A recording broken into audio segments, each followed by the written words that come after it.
Today's episode is brought to you by Gray Block Pizza. Gray Block Pizza, 1811 Pico Blvd in Los Angeles. Gray Block, get that hitter.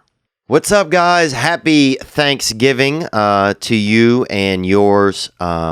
We are thankful for you here and for being here with us whenever you're consuming this episode.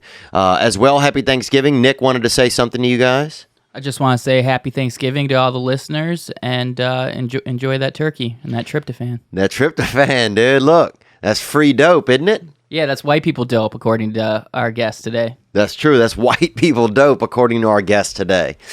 Today's guest is a friend of mine. He's a confidant. He's a retired U.S. military serviceman. I don't know if he's retired, but, I mean, he ain't fighting today, you know.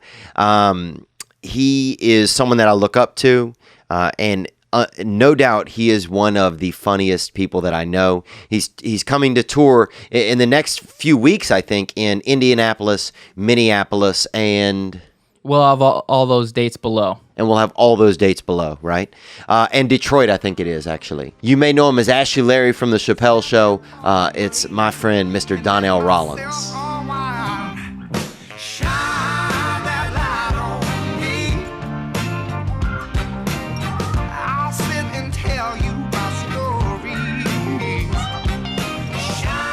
I'm a little upset, son. You are?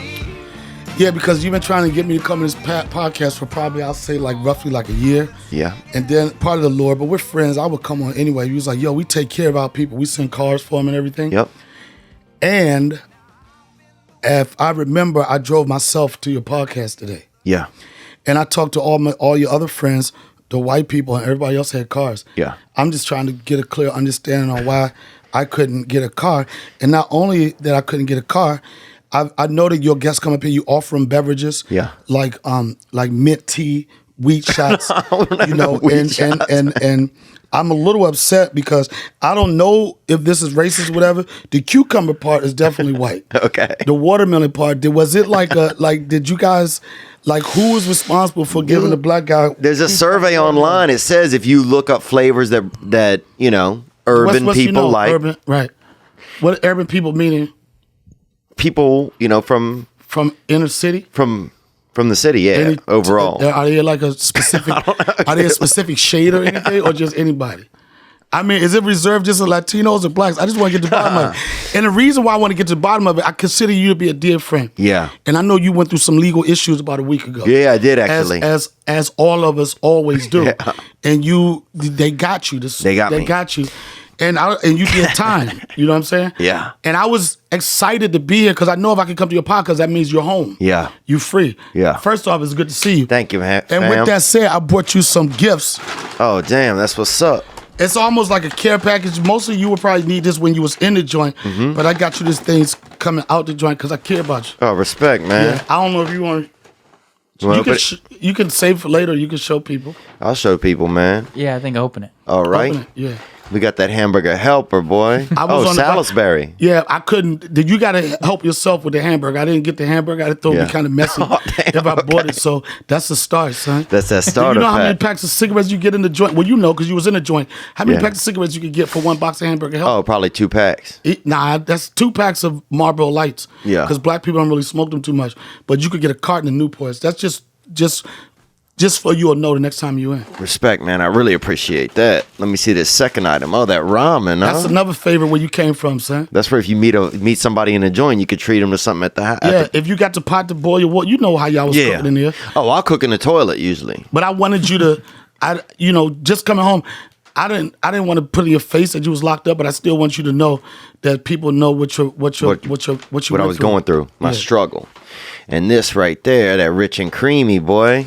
Yeah. And those were 2 dudes that I met in the joint, actually. But the creamy part, you know what I'm saying? I don't even like to use, you just came home. Those words you can't use when you're locked up, rich or creamy. Yeah. But I just thought you don't, you probably didn't have a lot of desserts. So you ain't even got to open it. And I couldn't get a new one. Oh, damn. Yeah, I felt like it was leaking a little. It's a little used, dang. But it still get the same thing. Just put on your thumb and go to work, son. Yeah, that's that baby batter, huh? Yep. That's definitely, man, that's that little treat. And what is this? Oh, 1 avocado, huh? Because you got, with all the other stuff I gave you with the sodium Make and everything, a salad. I got to keep you healthy at the same time. I like that, man. Oh, them SpaghettiOs. That's for Thanksgiving, son. That's a special treat. That's not no every day. Every day. Oodles and noodles, you can eat those every day, but the spaghetti, it's somebody care about you to send you that. Now we're talking good stuff right here. And what is this? That's mascara. I don't know what you was into when you was locked up. Dang. But Yeah, if you want to get back in touch, or I don't know, you got nice eyebrows, you might want to touch them up. That might not be for the streets. That's just for the bitches, son. Yeah, no, I'll put some of this on sometime, especially if I go back in. Oh, and I got this power cable too. Yeah, because I know you probably didn't have access to your phone. And I'm going to tell you, in a gift bag, everybody at some point, they want an extra cord. Yeah. And that's an iPhone charger too. So I got you that because I care about you. Oh, thanks, man. This is awesome, dude. And is it common if you have like friends, like buddies of yours, that you'll give them like stuff? Urban people? Well, yeah. Do you guys deal a lot in like, is that a common thing if you see a friend? Yeah. You know, or a black guy who's gotten out of jail, do you give them something? Is there like a usual gift you'll give? I mean, the best thing you want to give them is advice. Yeah. A lot of them don't usually take that, and that's the reason why they're in there. So a lot of my boys say, man, fuck all that advice. What you got? Yo, throw something in the bag. Yeah. And then when you come home, even if you wasn't really connected to that person, you know, like coming home is a big deal in the streets. Yeah. So you try to show them. Some people give up money, clothes, or whatever, but I'm not, feeling like that. So I try to give out little care packages, and that's beautiful. I took the time out to put those things together for you, son. I appreciate it, man. Thank you very much. That's nice of you, bro. My nigga, all day. Dude, you're probably one of my 60 or 70 favorite, diverse friends that I have, or probably maybe even top 20, top 10. I don't really even believe that you have 60 or 70 diverse friends, son. And I don't want to blow you up. If I would have said name them, naming me 3 times is not the same thing. And also, you can't use a Wu-Tang clan because nobody know how many Wu-Tang. Anybody know how many Wu-Tang clans? They won't stop. It's little Woos now. They got a new clan, man. They got a new clan in town. I had Frederick Douglass on that list too, man. So it goes deep. Yeah. I see you really paid attention to Black History Month because a lot of people wouldn't even know who Frederick Douglass was if it wasn't for Black History Month. I appreciate you for being in a place in a school where they taught you who Frederick Douglass was. Yeah, that's dope. Where are you playing at next? I got a tour now, the Funny Moves tour. We start Live Nation. I team with Live Nation, and they're doing some small theaters. See if I can make the transition from nightclub to the theater. First stop is Detroit. I think Detroit is on the 29th. You move this closer. Detroit is on the 29th. You can pull it back if you want. Yeah, move it however you want. Detroit. Oh, I'm black, so I gotta lean back. Is that what it is? You got a recliner? Damn, black people, you can't. I feel like you can't. Where else? Okay, you said Detroit. I want to get through these. I got a Minneapolis. Yeah. And Indianapolis. Yeah. Yeah. Back to back. 29th, 30th, for the first. That's a tough one. That one, Indianapolis, son. Like once you go past 3 or 4 syllables, I get stuck, man. I'm clapping Minneapolis. It's too many for me, son. But y'all know what it is. Ride or die, gang, gang. Dude, that's it. Gang, gang, man. Son. Free 6ix9ine. Oh, he's in, huh? Yeah. What do black people think about 6ix9ine? They it's interesting because like he's hype. He's hype. Anytime anybody represents Brooklyn, brothers want to attach themselves to that. He's grimy, but the same things that are street things that people, I guess, got connected with him is the reason why, he's locked up now. Yeah. I don't wish death or prison on anybody, but you know what I'm saying, you gotta know something's gonna happen to when you inviting people to suck your dick. Yeah. Fuck y'all this, fuck y'all, we got gas. And it's so easy for the FBI and these tactical units to find these people because all they gotta do is follow them on Instagram. Yeah. You know what I'm saying? How do we know y'all was gonna be gangbanging in Chicago? Because you said pull up in Chicago. Right. So I wish the best for him. I respect the fact that a kid at his age could troll enough where they could put themselves in a situation where they got financial gains. Yeah. They popular, and he made it. At the same time, the same things that you got popular for could be the death of you. So, for all the trolls out there, be careful. Do you think he's like the Rainbow Bobby Shmurda kind of a little bit? It's Shmurda. Sorry. It's like, see white people. It's like you gotta black people put letters together that don't go together. No, you gotta you gotta take the ER off. So you can't do like Shmurda. That's like the N word with the at the end of it. No, I don't use that. It's man. Shmurda. Yeah, the Bobby Shmurda. And Bobby Shmurda was the blueprint on how to get locked up. Yeah, and they from like the same area in Brooklyn. I just don't understand why 6ix9ine didn't see it. But I wish him well. Don't drop the soap, son. And hopefully, it's a situation where the public can send him one of them care packages that I sent you. Yeah, That's a good point, actually. We should make a Bobby Schmurder. We should make a 6ix9ine care package and send one. Yeah. That'd be awesome. Rainbow Skittles. You know Yeah, what I'm saying? dude. What's he Grills, gonna look everything. like when he gets out, though? Do you think? Uh, Does the rainbow fade over time? I don't know. Well, if he comes out, he looks like we know something tragic happened. We know that he didn't have soap on the rope, you know. Yeah. But the thing about it, he's only been charged. Yeah. You know what I'm saying? Now here's the thing: if for some reason none of these charges stick, which is highly unlikely, Yeah. because the feds have 97% conviction rate. If he beats it, then like he's gonna be immortal, man, in the streets. Yeah. I'm like and like white kids, they could do 2 weeks in prison and come out and have a #1 rap album. Yeah. I'm surprised you're not spitting hot fire right now, son. I might have to pull up with some hits. You did 4 hours, son. All you need to do is get 2 gunshot wounds. You know what I'm saying? You get shot 3 or 4. I think the number to be respected in the streets is get shot 4 times. Damn. You just coming home after 4-hour bid and you get shot 4 times, son.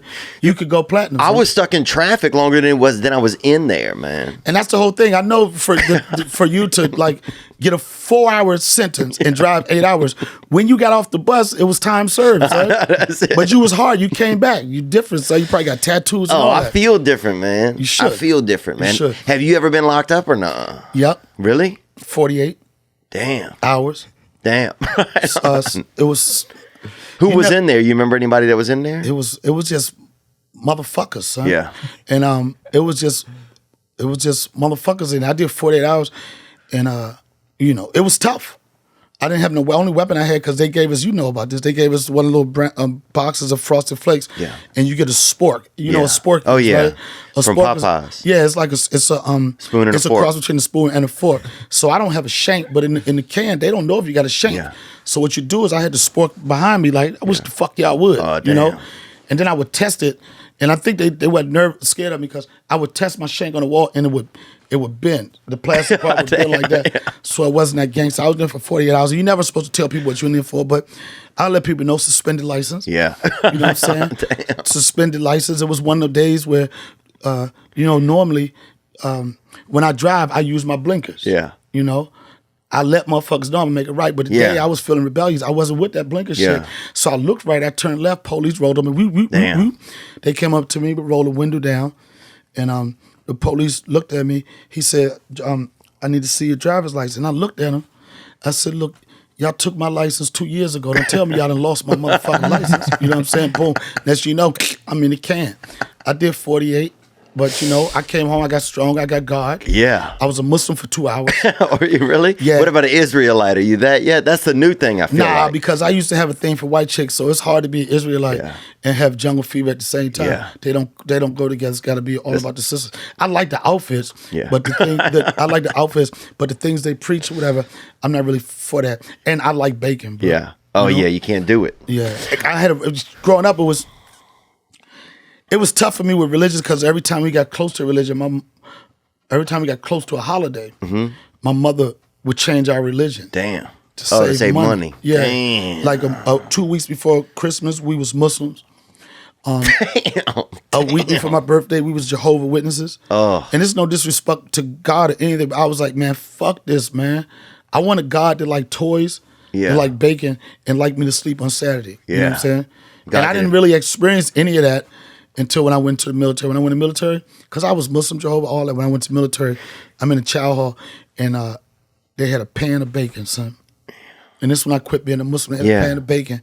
They had eggs, they had potatoes and everything. They was like, what do you want? I said, bacon. They said, what else? I said, bacon. Damn. They said, what else? I said, bacon.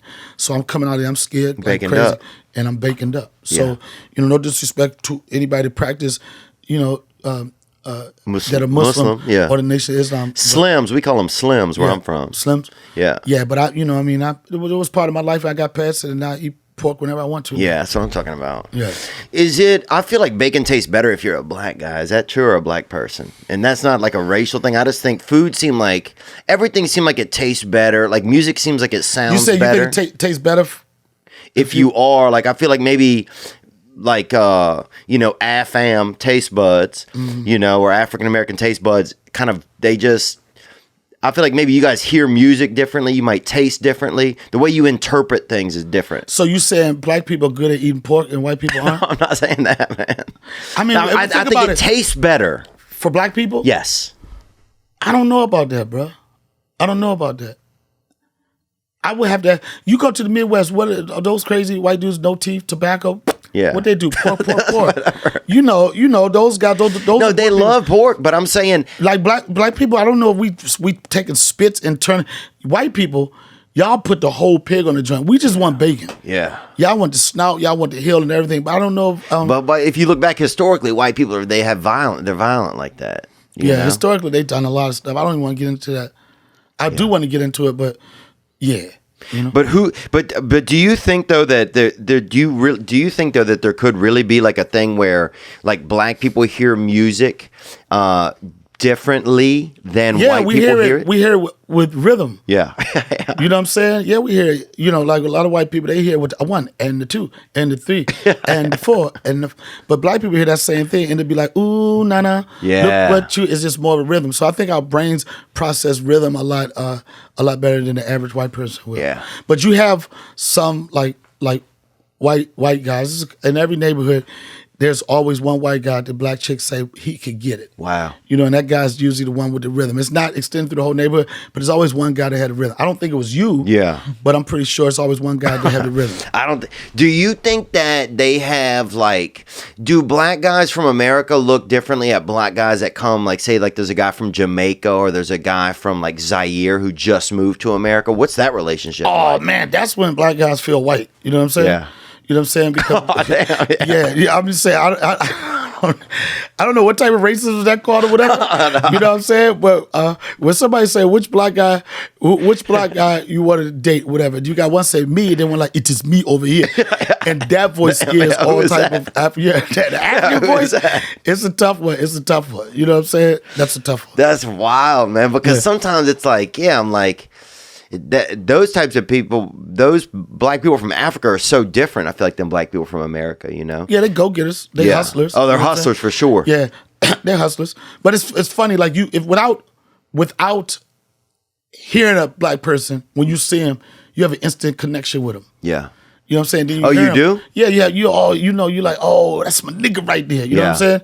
But then when they talk, like when it's like this, who are you calling a nigga? You know what I'm saying? You're like, oh, no, that's not what I meant. You know? Yeah. But just on the first look on skin, whatever, you have like a instant connection with them. Yeah. You know? That's cool, man. Yep. I get nervous sometimes. You want to be black, son? You ever thought about it? Oh, yeah, I've thought about it. Yeah. When I was like, from age, 12 to 16, every white kid does, Right. So then I definitely did. But now I think I would want to be Mexican next. I think for me, blacks still seem a little too risky. I would wait another year before you dabble with another black? cycle, like another life cycle. Whoa, all right. Like reincarnated one time, be Latino, and then so after it's risky now, just being black, or risky being black, like in a car or something. It's still like too risky for me. I get nervous a lot. Right. I have fear and anxiety. Oh yeah. If you get nervous now, you wouldn't be a good black. Yeah. Nah, definitely. You couldn't handle traffic stops. Dude, do black people get nervous? Because it always seemed like to me when I was growing up, honestly, don't know, that black people never got, I was like, fuck, black people do not get nervous. Nah, we use different language. Like, you call it nervous, and then black people might call it shook. Right. You know what I'm saying? Like, you nervous? Nah, I was. It's the same definition, but were you nervous? Nah, I was just a little shook. Yeah. I mean, we just don't identify with certain things, like when it comes to like depression. Yeah. White people can identify with depression, anxiety, post-traumatic stress. They could deal with that. You know what I'm saying? Like, you ask a white person, are you stressed? Yeah, I'm really stressed. I feel a little depressed. You ask a white person, you stressed? You stressed? Black person like, nah, I ain't stressed. I'm just a little fucked up right now. You know what I'm saying? Like that. It's the words you use. You know what I'm saying? And I know like Charlamagne, the guy, he has this book called Shook One, and he was talking about the stigma with black people dealing with mental issues. You know what I'm saying?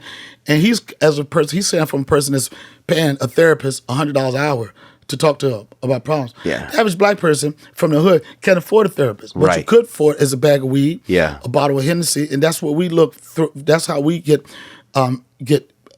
we deal with mental issues. It's not the way it should be, but we don't use the same words because you get different drugs. You know what I'm saying? When you say I'm a little stressed out, anxiety, you get Prozac, Xanax, and all that type of shit. If you say that to a black person, you get weed. Somebody might try to give you a line and blow. You know what I'm saying? It's not the right thing to do, but it's just different definitions. I see. You know? Oh, that's interesting. And all of us man. been a little fucked up right now. But the whole thing about being a little fucked up right now is how you cope with things. Coping is the number one thing you have to deal with any mental issues. Can you cope with it? Yeah. Yep. Do they have like unique mental issues that you think black guys get that white guys don't get? I don't know if this is a mental issue, but a lot of black guys get, but white guys can't. Well, they can, but like jungle fever. Yeah. You know what I'm saying? I don't think that if that's a mental disorder, but it's something that's it's something that's a little taboo in the black community. And So is it scary? Would you bring a white girl home to like a black Thanksgiving? Never. Wow. I tried that. I tried that once before, and I feel scared almost even thinking about it. Nah, I wouldn't do that because I did it one time. I brought this white chick home for Thanksgiving, and the family they was like, oh, you know, you love is love, and they was like, love is love, and she showed up to Thanksgiving with tater tot casserole, and she showed up with white people potato salad. Yeah, and the potato salad, the ingredients were apple chunks, raisins, cinnamon, cranberries, and stuff like that. Hope. Hope. Yeah, no cholesterol. Yeah. You know what I mean? And black people really get upset if you bring the wrong potato salad. So I wouldn't advise bringing a white chick home for Thanksgiving. Christmas is another thing, but Thanksgiving, it's a lot of pressure. It is. Yep. Dude, so I always have these weird theories, you know, man, and like, I don't think I'm racist. Like, I think... First off, anytime someone starts this sentence off with, I don't think I'm racist, it's a little bit, but you got types of racism. The type that people understand it is comical, and it's the type that get you fucked up. So which one were you dealing with? I think there was moments when I was... What type of racist are you? I am... You answer that question quicker than the answer of Family Feud, son. Give your family will call her right there, like, good answer, good answer, good answer. Good answer, Daniel. No, what type do you think you are? I'm sorry. I am the one, I'm trying to be honest about my racism and try to get in so I can learn about it and learn from it, you know. Right. I think I definitely had more racial anger towards black people when I was younger. Right. Probably growing up in the South. Racism or ignorance? Because ignorance is the breeding ground for racism. Right. When you're an ignorant person, it leads you in a situation where you could be racist. Right. You know what I'm saying? I think it was ignorance fear. May not be fear. I think mine was fear. Like, because I knew some dudes that were ignorant. I knew dudes that drove around and like, you know, fuck black people, you know, N-word this. And I wasn't that, you know, and my mother wasn't that and my father wasn't that. Like, you know, so, but I would get like, you know, there was just always... You know, like I rode on the bus with the black kids to school, so it was like the poor kids. I don't. The poor kids. I don't necessarily. All right. So where was that? The front or the back of the bus? This is a good answer. Question. I stayed in the middle. I stayed right in the middle. Because the back is where we keep it real. Yeah, you know what I'm saying? The snitches sat in the front. So yeah. The fun people, the people like myself, spitballs and airplanes, that was in the back. And like people that were confused, didn't know which way to go, sat in the middle. Yeah, I sat in the middle, man. I was scared. Right. But I would get like, you know, black kids were like, there was like, you know, kids would fight. The black kids were always like stronger and tougher. So I felt like they were like, if there was fights, they would always win the fights. And so I think I just had a lot more fear probably about, you know, I got jumped a couple times. Black? Yeah. So I think I had more fear, but then I also had just as many like buddies that were black because they were loose like me. Like their parents, they were doing whatever they wanted just with a bike and just riding. Yeah, but around. if you got beat up by, I don't care what color person it was, I would have racism too. Yeah. Like if I got jumped in the age of 12 by a whole bunch of Asian dudes, I would never watch a kung fu movie for the rest of my life. So I got to side with you on that. Whatever race beat you up when you're a kid, fuck them motherfuckers. So I think it just made me scared. Right. But I think there's also this thing I felt like you want to, there's this obsession with black culture that people want to be, they want to relate to it so much. It's cool. If you go to any other country, whatever, the people that they emulate the most, especially like with hip hop, is black culture. Yeah. I don't know what it is. I don't know that it goes back to, you know, when black folks were all, you know, black folks were always in entertainment. I don't know where it comes from, but for some reason, people are curious about that lifestyle. Yeah. You know? Well, knowing 2 black friends is better than having fucking cable these days. Like, You know have what I'm 2 saying? black friends? Yeah, but as far as entertainment goes, knowing 2, just spending time with, black people like to laugh more. They like to. There's just more shit going on. They might Like, I know think, somebody well, that got shot. Like, there's just Black more people like to excitement. laugh harder. Harder. Like you do a black comedy club, you know if they like you. Yeah. You know, if you get oh shit, stop. This motherfucker, yo. Stop it. They let you feel it. Yeah. And it's so weird because I came up from the black circuit, Right. So I'm used to people when I do my shows, if you rip it, you can feel it.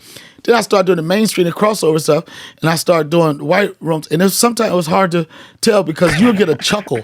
They'll point to you like this. No, that's funny. Oh, that's a great bit. Or this, 2 thumbs up. Thumbs up. And like I couldn't understand. I would do shows sometimes. I get off stage. I was like, I hate that shit. And they would come like this. Oh my God, you fucking killed, bro. The way you set up and the premise and the callback you use. I'm like, I don't want you to break down comedy, motherfucker. I want you to laugh. But also in the black community, in the black comedy club, you have the joke haters. Yeah. The motherfuckers just angry for anything. Oh, yeah. And joke haters, they almost like ventriloquist. Joke haters laugh like this. Zuh. You'll say some funny shit. They like, Zah, you good, you was funny, but you wasn't funny. But white people, when they like you, they fucking get on the Yelp reports. Yeah. They're the only people that do the comment cards. If you look at a comment card at any comedy club, there's never gonna be a Steinberg. I mean, there's never gonna be a Johnson or a Smith. Fuck that comedy club. White people are like, oh my God, who is my favorite? They leave comments and they always sign up for the email list. Yeah, they do.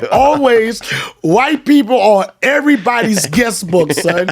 When the show is over, it's like, I noticed you didn't mention anything about your guest book. Is there a place where I can sign up for your newsletter? Black people just like, how did you know about it? Nigga told me, son. Who told you about the show? The streets, nigga. The streets, son. Do you miss when you see do you like sometimes what I miss like old school black guys, like now it seemed like a lot of the black guys are like a little softer, like a little bit like I saw a black guy with glasses the other day. Like you'll see It's nothing wrong with that's so disrespectful, son. Man. It's nothing wrong with the glasses. Everybody at some point they like probably wear glasses. Now the disrespectful motherfuckers, they always gotta let you. They think it's a level of intellect when they just keep pushing it up. Oh yeah. I hate the ones that like enforce a point. Like let me tell you. Yeah, and they push Those it people up. in glasses, but you shouldn't. Just because a black person wears glasses, I don't think you should form any other opinion about them because of that. Motherfuckers got to read, bro. Yeah. You know what I'm I saying? miss real I feel like it seemed like there was just different black kids when I was growing up than there are now. Like they had a black guy the other day with asthma that I met, and that shit fucking. Yo, every black person I knew growing up had asthma. Oh, son. really? Yo, when you living in projects with lead pipes and shit, you're gonna have some respiratory issues. Son. You know what I'm saying? Go to Cleveland, lead pipe, anywhere in New York, lead pipe shit, you gonna have asthma, son. Yo, when your parents are smoking Newports in the bathroom, son, you gonna have an asthma pump, son. I'm just saying, that's some shit that just happened, son. You wasn't no real nigga if you ain't had asthma when I grew up, son. Damn. Yo, you ain't got asthma? You can't hang with us, son. Oh, asthma having ass motherfucker. Where your asthma at? You better have some asthma around this bitch, son. Dude, we had a girl named Asthma Wilson too in our junior high. What about asthma? Yeah, but white people have allergies. Yeah. Like, hold on. White people, I'm gonna tell you. No, I'm not a fucking black guy the other day who said he was feeling dizzy, bro, and that shit fucking shook that me. meant he was a little fucked up right now, son. Yo, I'm telling you, man, they have allergies. White people have allergies, and they let their allergies be known. I can't get on a flight now without some white person stopping me from getting that twisted bag of peanuts, man. Get a motherfucking train, bro. You know what I'm saying? Hey, guys. Hey, 300 people. Michael Herbenwich, I'm just trying to give up the whitest name, has an allergy problem to peanuts. So now nobody can have peanuts. Get the fuck out of here with them allergies, Fuck bro. that, man. But what about this though? When I was young, like now they have more, it seemed like black diseases. Like when I was young, they had diabetes was popular. That's still strong. And son. blood pressure. Right, that's still strong. And what else? But now there's other stuff, you know. It's like other, you know, there's a black guy had chicken pox, I remember the other day. No, our that's neighbor. not. That's motherfuckers. What is that? Motherfuckers was in Vietnam. You Yeah. got chicken pox. They got vaccinations for that shit.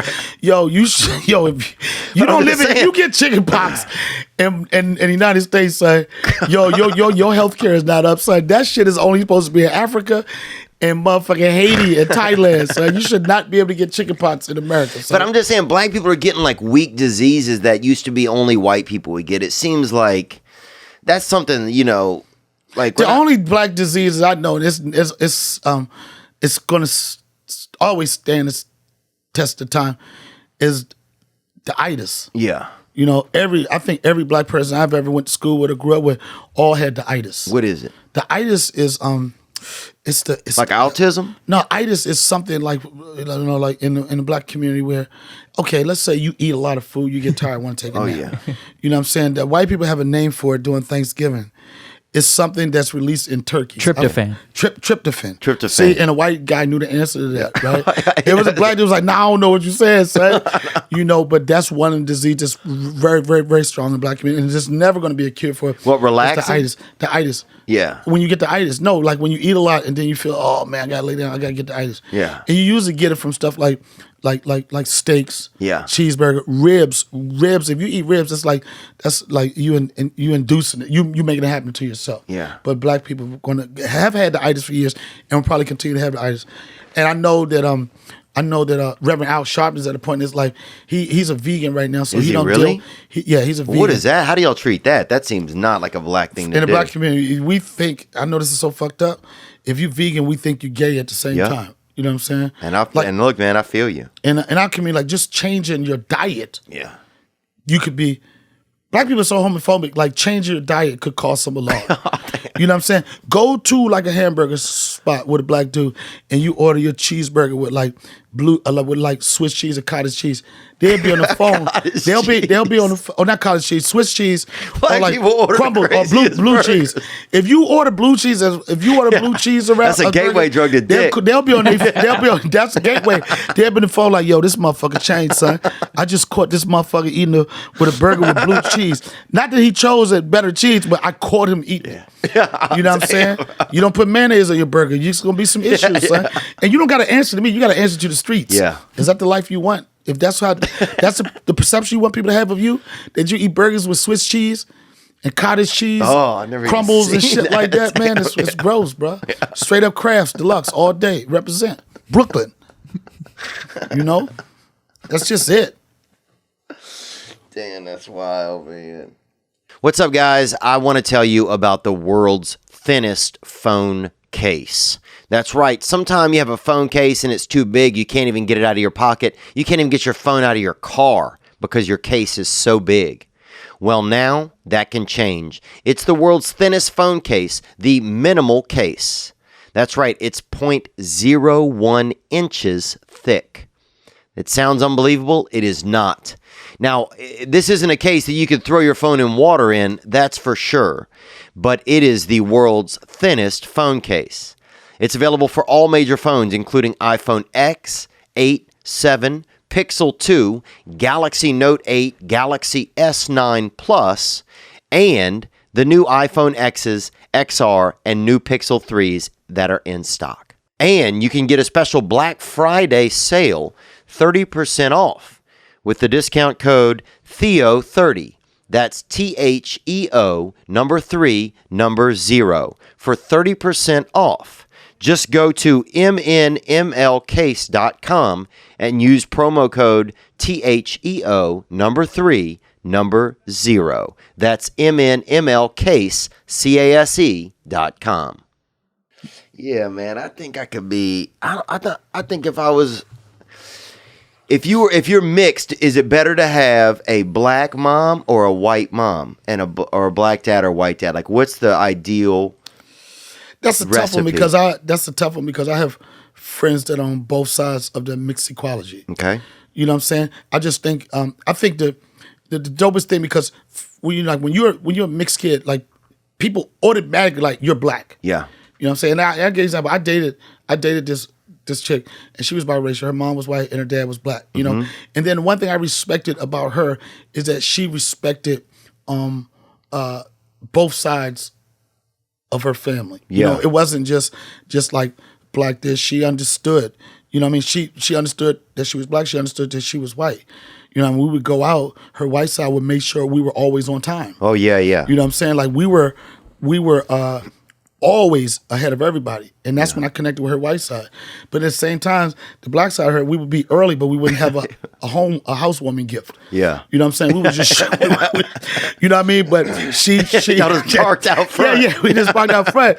But I think, man, that's a tough one. I just think, like, in the case of you have parents with two different backgrounds, it's good to represent both sides of your family. Both sides. Yeah. Yeah, that's interesting, man.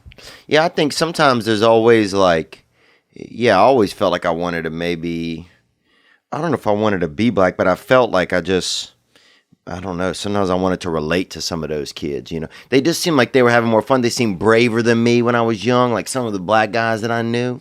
How was it? Did you? I know you were locked up for only like 4 hours. Yeah. But did you meet any black friends in there? Oh, I wouldn't say friends. They had a couple of dudes. There's one black dude, Dress. Everybody called him Dress, and it was short. He was a transvestite? I think they called him Dress to Kill, but it might have been. I thought he wore a dress. Nuh-uh. They You call can't him do that. Dress, and he looked like the kind of dude that was just gonna fuck everybody, but only around the holidays. You know, he seemed like all year he stayed That's straight. a Christmas gift? That's what Yeah. you call it? Who He want seemed this like Christmas gift? he seemed like something that just came, like his dick was hibernating all year, and then it Did just came you out. get a gangster name while you were locked up? Like Thug Life Theo or anything like that? Nuh-uh. Some of the Latinos, bro. I'll tell you who's scary in there these days. The Latinos, bro. Oh yeah, Latinos, because Latinos they Black dudes were trying to look Mexican, bro. They had black dudes in there, like, kind of trying to lighten their skin. they was trying to look Mexican. What they had, a Home Depot outfit? They did have the orange outfit. Yeah, that is looking Mexican. Nah, black people don't fuck with Latinos, man. What is that? Are you guys scared of Latinos, dude? Be honest. Yeah, I would say like I like those M32s. Yeah. Or M15s. I don't know what number it is. Yeah. But like when I was growing up between DC and Alexandria, Virginia, the El Salvadorian community was coming in strong. Really? I think it was some part of some civil rights. I mean, some civil war, and they were coming here for asylum. But for some reason, they just migrated in this one area, and we didn't know the difference. Where I grew up, it was only blacks and whites. Yeah. But so anything outside that, we call them the foreigners. Yeah. And black people, I ain't gonna front. They were scared of them because they came over in this country. They didn't have guns. They didn't have a sword. They had machete. Yeah. And when you start seeing trails of thumbs and fingers, Damn. people not shooting. Shooting is one thing. Shooting is one thing. That ain't gangster. Anybody can shoot somebody. But when you actually have a piece of metal, Yeah. and you put it in somebody, look them in their face and twist it, that would scare the shit out of anybody. Black people don't mess with the M13s Wow. and Russians, bruh. Russians are crazy, bro. Yeah. What is it about them? They don't have any. I think it was Rocky, man. A Rocky movie got us upset, bro. Nuh-uh, man. It wasn't a movie. Russians don't have. Dude, I heard a friend of mine told me that when they were kids in Russia, the girls would have dolls made out of stone. Imagine that. And you never seen, to be quite honest, Russians, you never seen a Russian cry. Nuh-uh. On any situation. They just got that hard, that rock exterior, man. People stay away from that, man. Yeah. Black people not messing with no Russians, and they're not messing with no El Salvadorians. Them M13s, no disrespect to the number. I forget what number it is. M32. Yeah, I don't know what something. it is, something. Donald Trump. MS-13. MS-13. White people know him. White people know the number. Oh, we have a chart at home of who to, yeah. What number not to mess with? Well, it says, like, you know, they have that, like, fire chart where it's like today's fire warning is yellow, you know? Right. We have that. Like, today's racial warning is, and then it's whoever we're supposed to be aware of. I need to know? get that because I'm afraid of certain people myself. Dude, what about Asian people? When I see, like, how do black and Asian people relate to each other? Because I have no concept of that, you know? Well, black and Asian people get along as long as it's not a situation where a black person's going to the grocery store, because it doesn't really matter how much of a friend you are Black to people an will rob Asian them. person. No, they're going to follow you. Oh. They'll follow you. You know what I Asians mean? will? Yeah, they'll follow you. They'll follow you. Oh, in the grocery store? Yeah, in the grocery store. But also, all those movies where the black guys come in and shoot up the grocery store probably has a lot of those Asian counter people skating. I don't know you those movies, Theo.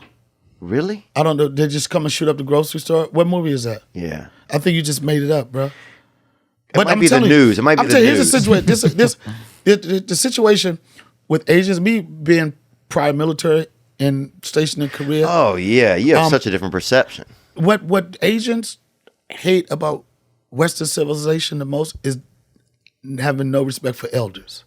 You know what I'm saying? When I was stationed in Korea in the Air Force, that's one thing. It didn't matter what your financial status was, or whatever. You had a certain level of respect just because that person was older than you. Yeah. You know what I'm saying? No matter where you from, whatever. And then when they come over here and then they see like, and this is not just for black people, any kid. Like Just being America. disrespectful, just America. And they say you being disrespectful to elders, I think they can't really connect with that. Yeah. You know? Because I have some really cool Korean friends that, because they know that my background in the Asian community in Korea, they know that I understand the things that upset them. I got love for them. Yeah. Yeah. That's interesting. Yeah, because I guess one thing you never learn about is just how like different. All I kind of knew growing up was just like how like black and white people were kind of relating to each other. Like we didn't have enough diversity, and you never hear about that. Like I never know how like blacks and Latinos relate to each other, Right. or or how Asian people do. But I think this would how it should be, how we should relate to stuff. At the end of the day, no matter what your color is, no matter what your sexual preference is, you got good people and bad people. Yeah. You know what I'm saying? And like, Yeah, that's true. You know what I mean? As much as divided as our country is, it's not like that everywhere. I agree. You know what I'm saying? You and I, we're good friends. You know, we see each other in the club, whatever. Sometimes we have differences. I love on talking to you, politics though. and some other stuff. But at the end of the day, we have respect for each other. Yeah. You know what I'm saying? Like, I don't, even with our past election, you know what I'm saying? Some people, I don't ever understand how people get upset because somebody chose to vote for whoever they chose to vote for. Yeah. You know what I'm saying? That's your choice.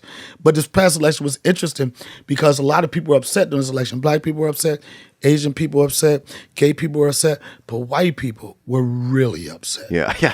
And the difference between white people anger and black people anger was black people anger was protesting Black Lives Matter. And white people was like, okay, we'll see about that in the morning.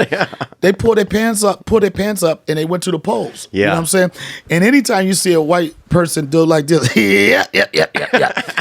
I don't care if it's politics or whatever, it's going to be some change. Yeah, I'm telling you, if a white person's like,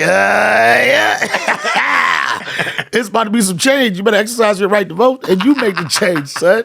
You know what that is. Yeah, That shit is hilarious. Yeah.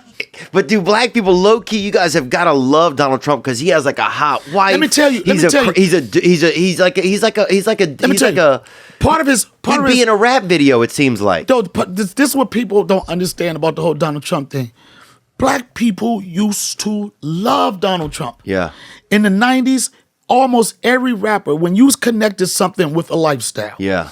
Like Playboy, baddest bitches, queens, women, no disrespect, don't me too me on that. Yeah. Where, the lifestyle that they wanted, Right. The baddest chicks, the baddest car, the baddest houses, the money, the yachts and everything.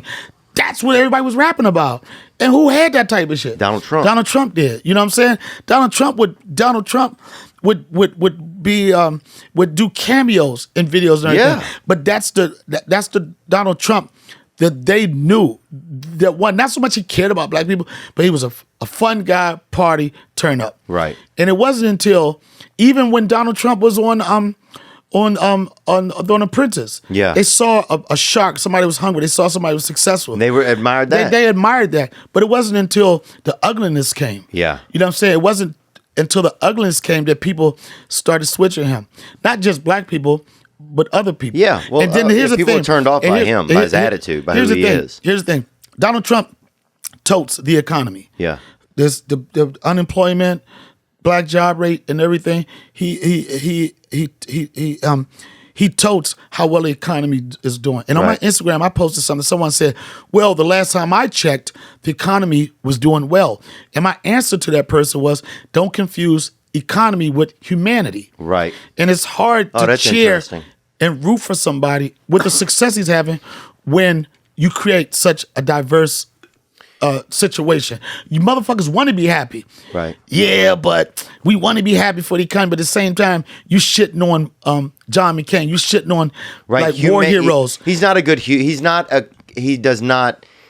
He makes you, as a person, you don't, it's hard to really It's hard cheer to, and for then him. what you got to understand, people are always like jobs. First of all, I don't subscribe to the notion that there aren't jobs in America. I agree. If it wasn't jobs in America, you wouldn't have motherfuckers over here swimming, being on rafts and everything to get these jobs. The whole thing is Americans are selective on the jobs they want. Yeah. You know what I'm saying? You can get a job. You know what I'm saying? Now, it might not be the job that you want, but you can get a job. Not being able to get a job in America is bullshit. You're lying. I agree. You know what I'm saying? Like, you know, and in certain communities, a job wouldn't even make it. Yeah. Like in the hood, a job could walk in the hood. Yeah. Shake a motherfucker's bed and be like, who is this? I'm a job. And the mother wake up and be like, this man, what the fuck are you doing in here, bro? Ain't nobody looking for you, man. Go down to Home Depot. They looking for you down there, man. I thought you was the weed dude, son. Yeah. So that's so what do they need? Inspiration. They need humanity. They then need the flip side of, okay, now everybody's like, we got jobs. Now people gonna go look for them. You know what I'm saying? You got jobs. And I'm saying, and me personally, some people just mad at a party. Right. I'm not mad at I'm not mad at it. I'm not like that. I'm not mad at, I would have no issue with a Republican president that had more of a moderate. Yeah. You know what I'm saying? Someone that understood, because that understood humanity. He doesn't understand people. He does not have a comfortable tone with people. He doesn't, because he probably was never really cared about much growing up, like in a way where he felt it. You know? He never felt what someone else is going through. Like, right. Like even with this stuff with the campfire in LA or whatever. You know what I'm saying? Yeah. When people are losing their lives, he said, "Craig, you can't say some of that stuff." You can, and then he says it. Yeah. And then people gravitate toward that, and it's so fucked up because I know friends that have friends that voted for Donald Trump, and they say, as much as I still want to be friends with them, it's just hard for me to connect with somebody that like loves someone with that energy. Yeah. You know what I'm saying? And it doesn't have to be that way. Yeah. He was a phenom. Yeah. The same way Barack Obama he was a phenom. You know what I'm saying? But the frustrating thing to me is like, when Obama was in office, he took his lumps. He wasn't like Bush this, Bush that, Bush this. He's like, okay, I got it from here. I'll take it from here. Mm-hmm. Yo, Trump, you won. Don't be a sore loser. Yeah. Why do you have to, like they say in the hood, keep my name out your mouth? Why do you got to keep on trying to knock? Yeah, he does a lot of that, if man. you think about it, Obama's campaign slogan and Trump's campaign slogan meant the same thing. If anything, if you think about it, when Obama was running, he could have ran on the slogan of "Make America Great Again." Yeah. You know what I mean? His definition would have probably been a lot better than Donald Trump's. Right. And that's right. Either one could have either one. And Donald Trump could have change. Could have had change. And both of them were like, both of them was like just these candidates that they needed something different. Yeah. People like Donald Trump's base felt like they needed something different. Yeah. You know what I'm saying? When the transition from Bush to Obama, it didn't matter who the fuck became president. They needed some type of difference. So both of them, they was the rock stars, you know, and as much of the moment. They was rock stars of the moment, and then black people get upset. Like, just look at it like this. You lived in a lifetime where you saw a black president. And not just a black president. You saw a good guy, you saw a good president, and you saw a president you felt cared about everything and everybody. Right. That's it. That's interesting. Yeah, you definitely feel, with Obama, you felt like he cared, you know? Yeah. Like, I voted for Obama twice, you know, and like, and you felt like he cared, right. You know? One of my friends, he was a CEO of this tech company, Silicon Valley. He was like, and this black guy, he said, Donnell, first off, you know, it's no reason, he's like, Hillary was a flawed candidate. She was flawed. You know what I'm saying? Yeah, she was flawed, and people hated her so much that they showed love toward in favor of Donald Trump. But this is another thing too, and this is so important. And you saw the change with the midterms and everything, is that people have to understand the importance of voting and like making. I agree. And I'm gonna tell you something. One thing. As much as Hillary called them deplorables, and people talk about these rednecks and these motherfuckers, these red states, whatever. One thing, and this is no disrespect, for somebody that's trailer trash, trailer park type stuff, if one thing they always want to exercise is their right to vote. They don't have to have teeth.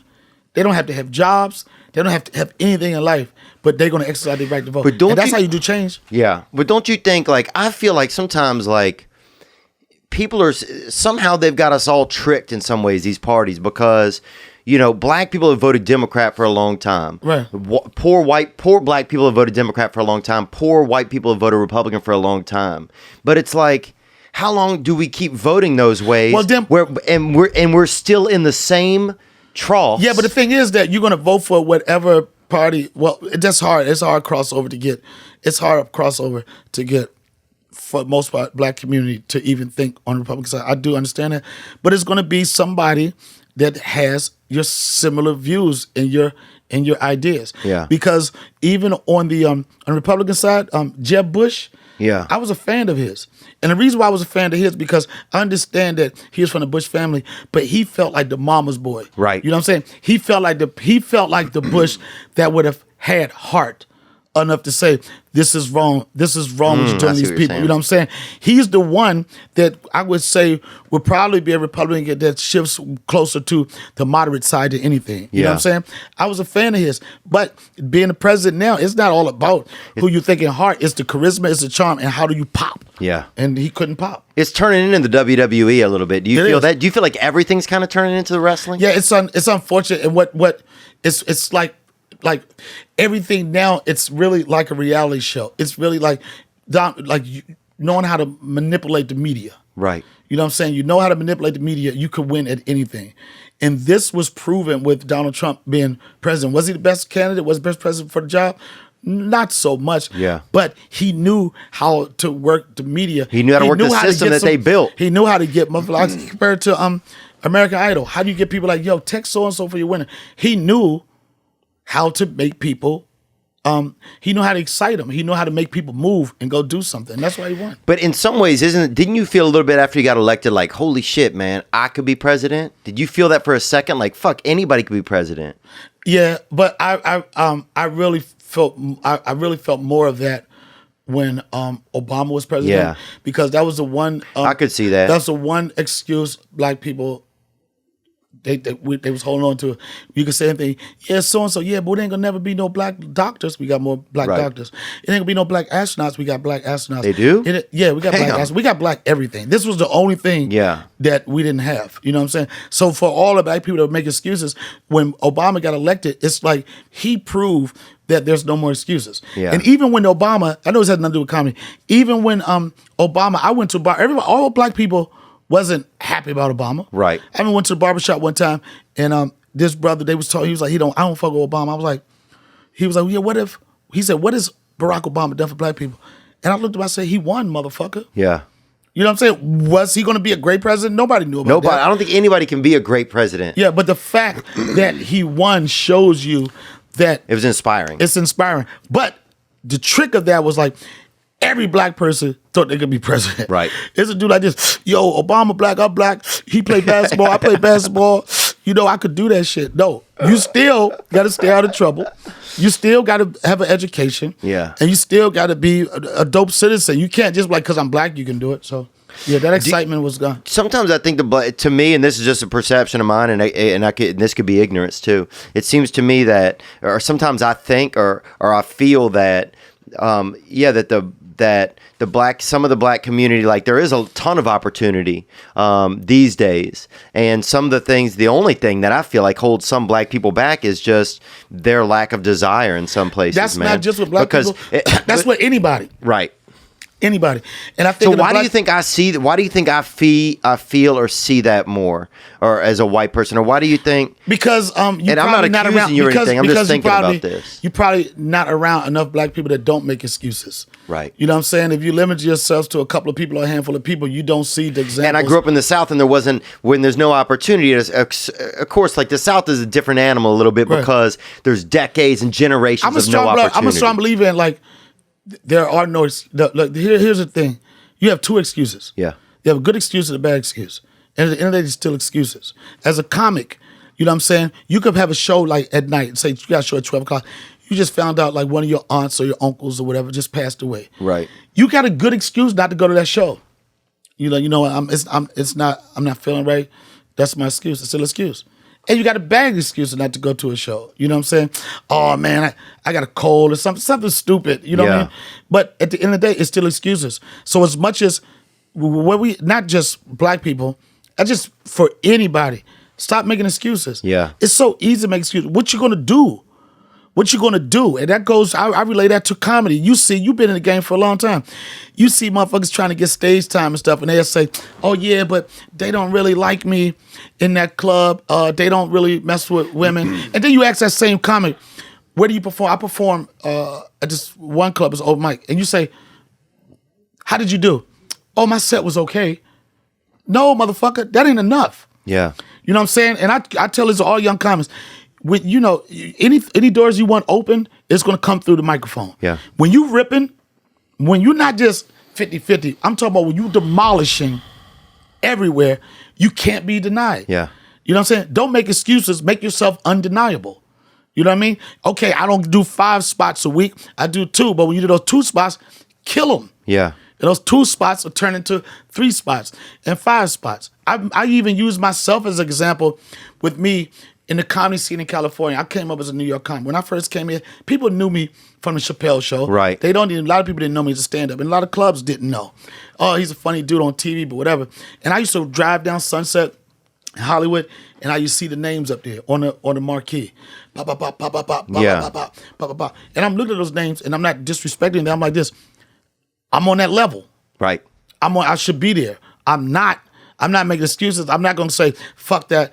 I don't want to do the work to get there. And gradually, I told myself, I want to be, when I'm in town, I want to be on every marquee. That's a test of who's popping in the city. Yeah. And it might not mean a lot to a lot of people, but for me, when I can drive down Sunset and I see I'm on the marquee at the store, go to the Laugh Factory, I see I'm on the marquee at the Laugh Factory. Go to the Improv, I see I'm at the marquee at the Improv. Go to Ha Ha's, which is a club a lot of people don't fuck with, but it's a great place. Yeah. It's a great place It's a to good work. spot. When you see that, you feel accomplished, and you say to yourself, I didn't make excuses, and I did what it a couple times, like, oh, they don't want to let me on, and they let that motherfucker on. Right. You just take your lumps, come back the next day, and you build your shit. Yeah. And the reason why I'm saying is, like, in life, period, there's no more excuses. That's true. Either you're going to do it or you're not going to do it. Yeah. And you look around us, we got too many examples of it. And I feel we got examples of people that we don't necessarily agree with, like say from stand up. But you got now we're in an age where you could make yourself the shit on your phone. Yeah. In front of your computer. It's not the time when I came up with 3 or 4 networks. You're Right. your own network. So you got people that 6ix9ine's a perfect example. Yeah. They wasn't trying to fuck with him. The Indians wasn't trying to fuck with him. He said, I'm going to fuck with myself. I don't need y'all for anything. Yeah, that's a great statement. I'm going to fuck with myself. Yeah, I'm going to fuck myself and I can make it happen. You know? Yeah, I had a manager before. I don't have a manager right now, and I had a manager. And I remember one time I had this thing I was trying to do when I was traveling on the road, and I was having, and I was like, I want to shoot it and put it on a YouTube. And he's like, well, let's put it together and go out and shop it around. Right. So then we did that for like a year, and nobody, it was back and forth. But in the meantime, in that year, I didn't, I did it some, but I was waiting now more for these networks to decide if I was going to have an opportunity. Right. Whereas if I would have just been making it the whole time, it would have been huge, and it would have been something at the finish line, whereas instead I let them decide, okay, the finish line is now and we don't want it. You build your own thing. Yeah. I'll give you 2 great examples of that. Bill Burr, Kevin Hart. When we were doing Chappelle Show, at the time, Bill Burr was bubbling. Bill Burr was bubbling. He wasn't... Damn, say that 10 times fast, huh? No, the reason why I'm saying that, because no I feel disrespect, you. he was bubbling. Yeah. When you saw him in the club, you was like, you go to see certain clubs and you like this motherfucker's going to blow. This motherfucker's going to blow. But he didn't have the TV and all that. But you knew it was coming. Right. And we were doing Chappelle Show. We were making money in Chappelle Show, but not a lot of money. We needed a tour. I came up with the idea of doing an I'm Rich Bitch tour. Yeah. You know what I'm saying? And the Rich Bitch tour, the 2 draws at the time were me and Charlie. And I could have ran with that. I could have went with somebody local, but I said, nah, Bill Burr is an animal. Let's not just do a show of people coming for the novelty of the show. Yeah. Let's give them a show where this show is fire from beginning to end. And that's what we had on Rich Bitch tour. I think this is the first time Bill Burr was, we ran this shit for like a year and a half. Charlie Murphy with MC. Wow. Bill Burr, you know this is funny. Bill Burr was a feature. Wow. And I was headlining. And I'm telling you, you talk about no excuses. Imagine going on every night for a year behind Bill Burr. Fuck that. There was no day you could take off. Yeah. You didn't have you go out and party and get all fucked up, you got a hangover. The next day, guess what's going to happen? And this happened to me Bill a couple Burr. times. Like, yeah, you was funny with that white boy. You know what I'm saying? And the point I'm making is he knew his future was going to be, because me and Charlie was on, I'm rich with Charlie Murphy, all that Yeah. shit. It was pandemonium. But Bill Burr was the one with the comment cards. You know what I'm saying? Filling them out, the emails. I'm like, yo, you worry about the email shit? Nigga, people going to be coming to see us forever. He was the dude that was doing the email card, and he started building that base. Yeah. He started building that base, and then when you start building that base, people start riding with you, and then you win like comedian of the year in the Montreal Comedy Festival. You're going to build to that point. He knew what he wanted early on. A lot of people don't. Kevin Hart, as much as people want to talk shit about Kevin Hart was the same situation. Kevin Hart was always down with whatever the newest thing was MySpace, Right. Twitter. I remember Kevin Hart had 60,000 followers on Twitter, and he was trying like, yo, I can get you some followers. Now that dude's out of he's just on another level. He's a rock star. But he planted that, and like you were saying about waiting for the networks, they didn't wait. Those people didn't wait. So by the time the networks got caught up to them, They was already ready. fast. They was Yeah. already ready. You know what I'm saying? And that's what you said is important. You know what I'm saying? But like a lot of times in this business, we want to swing for the gate all the time. Yeah. Sometimes a base hit is good. Yeah. Sometimes a bun is good. But you got to know that. Yeah. And that's what separates the different people. Now you look at Bill Burr. I look at Bill Burr 13 years ago. the best. He was he was opening on our show, and now this dude's doing Madison Square Garden. And here's another thing: how stuff's supposed to inspire you. I see that. I know how funny I am. I know how funny he is. But it gives you incentive to know that you're from a place where it could happen. Right. You know what I'm saying? You look at Bill Burr, he's like, this dude, we were doing the same club. It could happen. Who's going to put the work in? Right. You know?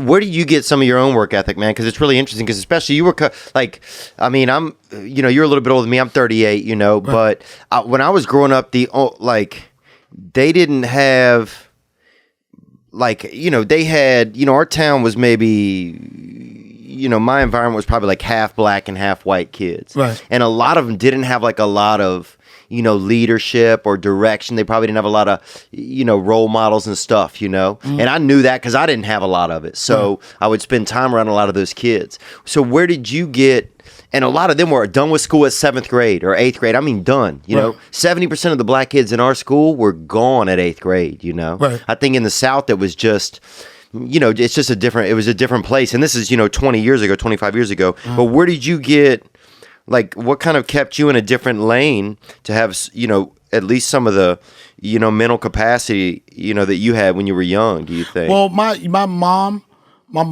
was a very, very loving mom.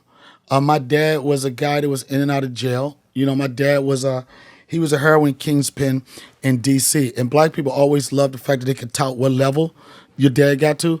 He was big time, and he chose a lifestyle where he didn't get a lot of chances to spend with his kids like he wanted. But my mom always instilled love. Yeah. She was on us. She wasn't upset that she was raising us pretty much by herself. She never made excuses. She spent time with us.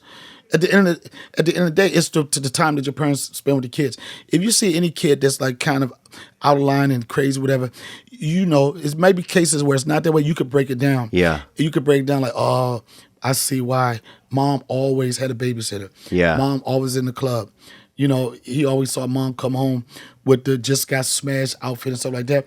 I contribute. The kids know what mom got I know. smashed. Kids feel something, yeah. I contribute a lot of that. And I don't know if it's work ethics as much as just thought on life. You know what I'm saying? My mom always just say, we don't have a lot, but it always can be, it's a lot of people that's doing a lot worse, and you work hard enough, you can do better. But I just think that my mom just created the type of love and the environment that I only wanted to do well, and I cared about what she thought, and I always wanted to make my mother proud. Yeah. Some people don't give a fuck about what their parents think about them. I wanted to make my mother proud, and even when my father was locked up a lot of my life, I wanted to make him proud. Yeah. I wanted him to be proud of the fact that I'm creating a lifestyle and doing something I love to do, and I'm not in prison. I'm not doing something that could jeopardize my freedom. Yeah. So, and a lot of it comes from just wanting to do better and just wanting to be great. Even when I started comedy, I never thought about money of it or anything. All I wanted to do was be the baddest motherfucker. Yeah. And at the end of the day, if you're the baddest motherfucker, the money will catch you with that. Yeah. Dang, man, you got me fucking feeling all emotional and shit, man. Dude, why do white people feel more emotional at like black movies that are like triumphant? They don't feel more emotional. Everybody They does do, man. No, they just know that white people will express their emotions a lot faster than black people. You know what I'm saying? Black people, we so afraid of being hurt or what somebody gonna think. You in a black neighborhood, in a black community growing up, the first thing you tell a kid, don't cry. Don't cry. Right. Oh, you know, yes. your son got a broken leg. Don't cry. Don't cry. Shake it off. You know what I'm saying? Your son got hit by 2 cars and they're like, don't cry. Shake that shit off, yo. Don't cry. Damn, that's a good point, bro. I can remember seeing that so many times as a kid. Yeah, it's like, don't cry. White folks would be like, all right, let's talk about it, Timmy. Is everything okay? Yeah. You know what I'm saying? Like, we just, I don't know where it comes from, but we just built to be tough about everything. You know? Yeah. We don't get in our feelings, son. Yeah. We don't get in our feelings, you know? And if you get in your feelings, you go smack somebody. Like, yo, I almost cried. Smack you, son. I'm back. I'm good. I'm good. Shmoney, Treyway all day, son. Dang, man. That's exciting, bro. That's exciting, man. What else can we talk about? We had a question that came in for Donnell. We want to play it? Yeah. Is it in headphones? Or is it video? It'll be in headphones. Okay. Man, I wish I was on that tour, dude. It'd be fun one day if I got to go on the road with you, man. That'd be crazy. We could come up with something. I really would love to do a sitcom or something, man, or something. Let's write it. Let's write it. We could bro, if we took it in, we could do it. No, we could not only do it, we could fuck it up because things are about to switch. You know, you have people that's getting opportunities. I'm not saying they're not deserving of them, but they just ain't putting it in. You know, like, get your shot. But when you get your shot, hit a 3, hit a dunk. I think we could do it. Yeah. Ike from Houston, Texas. I just want to clear call in for Donnell Duck. I just want to say it's fucked up how they joke on you on the Breakfast Club. Like, it be making me feel bad. And, like, I'm like, goddamn, why they gotta do my boy like that? But it be funny as fuck. But see, here's the thing. Who is this dude? Is this guy black or white, first of all? He listens to the Black Breakfast Club. He's black. Okay. No, From Houston, Texas. So he's Texas. No, it's so funny you say that because wherever I go now, people are always like, they say the same thing. Why the Breakfast Club fuck with you like that? The Breakfast Club don't fuck with me like that. They can't fuck with me like that. But people cheer for me. You know, even they cheer for me. 100%. You know what I'm saying? They cheer for me. So as much as they fuck with me, I know the funny storyline of them fuck with me. Yeah. And me spoiling You it. see in the bigger storyline. I see the bigger picture. Yeah. And I used to have issues. With Charlamagne. He was trying to, he's not funny, blah, blah, blah, blah, until he came to Madison Square Garden. I opened for Dave Chappelle. And he saw me open for Dave Chappelle, and I caught a standing O. Yeah. From the 6,500 people. I stood up the whole, not Madison Square, Radio City Music Hall, and I couldn't wait to do the next interview with him on the Breakfast Club. Yeah. And he was like, yo, not for nothing, Donnell, you and Ye and them, I was like this, where you been? You know what I'm saying? And I could have been mad at Charlamagne in the whole relationship. I could be like, fuck you, I'm not funny. I was like, nope, wait till you come in my arena. Right. And then that's going to speak for See itself. what I do. Yeah. But I appreciate what you just said knows that I know that there's people that's Team Donnell and they like what I'm doing. So I'm always going to be the fourth member of that show, and I'm always going to have fun with them. At the end of the day, that's my family. I got love and respect for all of them. But we're here to make comedy and make entertainment. Is it fun to go in there and like on Breakfast Club? Is it intimidating in that environment? You don't get intimidated. It doesn't seem like no, it's not. It's easy for me because I used to do morning radio. Oh wow! So I had a background. I did morning radio with Envy. You know, I do morning radio, and it's weird when I come on here. It's sometimes after I get off the show, I'm like, I didn't promote this, I didn't promote that. But when I'm up there, it's almost like I'm a part of the show. Yeah. You know what I'm saying? I could really be on the show. Right, so, it fits in. Yeah, it's not like you're a guest. It's like you just kind of fitting in. I fit in. Like when I go in there, like people could, like some people get sensitive, he's not asking that question, but I can navigate that conversation any way I want to. But I miss doing radio. And they have respect for me, and I go in there and I just have fun. I think I'm the most interviewed guest on that show. That's amazing. Yeah, this is the largest. And it's tough because I had to go through people, the trolls like, damn, y'all can't get no more guests. How many times is this motherfucker gonna be on the show? But then I'm sensitive. Yeah, where's Mike Epps at? Yeah, I was sensitive, but then I just let it ride. And what people started to say was like, he brings a different energy to the show. And when he's on the show, he's always funny. So I could be on that motherfucker every other week. Yeah. As long as I represent and be funny, that's it. Yeah. Does Charlemagne have a big, like, does he seem like he has a big ego, or is he chill dude? I never met the man. Nah, he doesn't. I love their show though. I'll watch it. Nah, he doesn't. He doesn't have a big ego, but ego. Sorry about that. But you get a certain swag. Yeah. When you start getting a certain amount of success. Yeah. You know what I mean? More people love you. The more people you can say, I don't really give a fuck. Yeah. You know what I'm saying? I don't think his ego is taking him. It's more swag. Yes, it's more swag. And he's a person that doesn't bite his tongue. That's what people like about him. He don't bite his tongue. He gonna say how I feel. A lot of people don't agree with it, but he doesn't waver from who he is. He doesn't back down. And that's why they like him. Yeah. And he can't fuck with me. Pound for pound. Really? Yeah. Not on a joke? What are you going to do? No, not on a joke, no. But if you guys had to wrestle or something, would you do it? I'm of the age where I don't take chances on shit like that. Yeah. I learned my lesson. I tried to dunk on an 8-foot basketball rim 2 years ago. I popped my patella, and that's anything physical is over.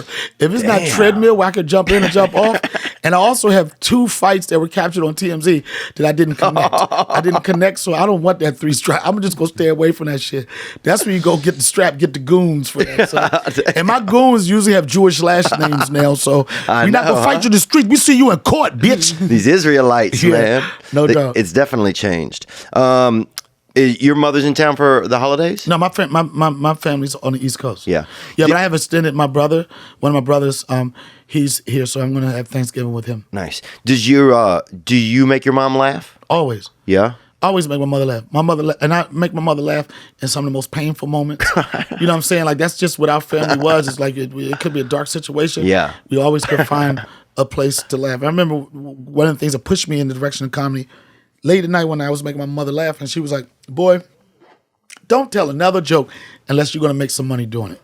And that started me to think about it. And then I think shortly after that, I started doing it. Yeah. Yeah, it's nice when a kid can make their mom laugh. I think it makes them feel good, Yeah. If you can't make your mom laugh, then you might think of a different profession. Because your mother supposed to laugh at everything. Your mother supposed to laugh when people say you're the most handsome person. You supposed to be the best looking person in your mom's face, in her eyes, and everything. Yo, what type of... If you don't got the support from your mom, your shit is done, son. Okay. You about to buy that stock pump or you about to buy an assault rifle. Bro, why does it seem like all tall black guys, if they don't play ball, they work at the airport? Is that a real thing, or is that just my imagination? Yo, that's your imagination, man. It is funny, son. That is funny. I don't know. Maybe they're good at putting the bags up. I don't know what it is. Yeah, I don't know. That's fucked up because when you're 6'7" and you ain't playing basketball, you got to answer that question for the rest of your life. For the rest of your life, you're 6'8", no. And then you got to start making up shit. I played in China, and then I tore my ACL, and then I got a job at the airport, bro. Word. We'll put your tour dates and stuff at the front. Yes. So people will know about it. Yes, sir. Happy Thanksgiving, Donnell Rawlings. Happy Thanksgiving. Good to see you, brother. Yeah, you too, man. Thank you. Now I'm just floating on the breeze, and I feel I'm falling like these leaves. I must be cornerstone. Oh, but when I reach that ground, I'll share this peace of mind I found. I can feel it in my bones, but it's gonna take a little time for me to set that parking brake and let myself unwind. Shine that light on me. I'll sit and tell you my stories. Well, thanks for watching that video right there. That was a beautiful little segment, I think. But of course, I'm partisan to myself. But you can move on to another video right now. You can check on this video or on this video. That's 2 different options. And you can also subscribe to the channel. Check on a new video. Subscribe to the channel. Check, subscribe.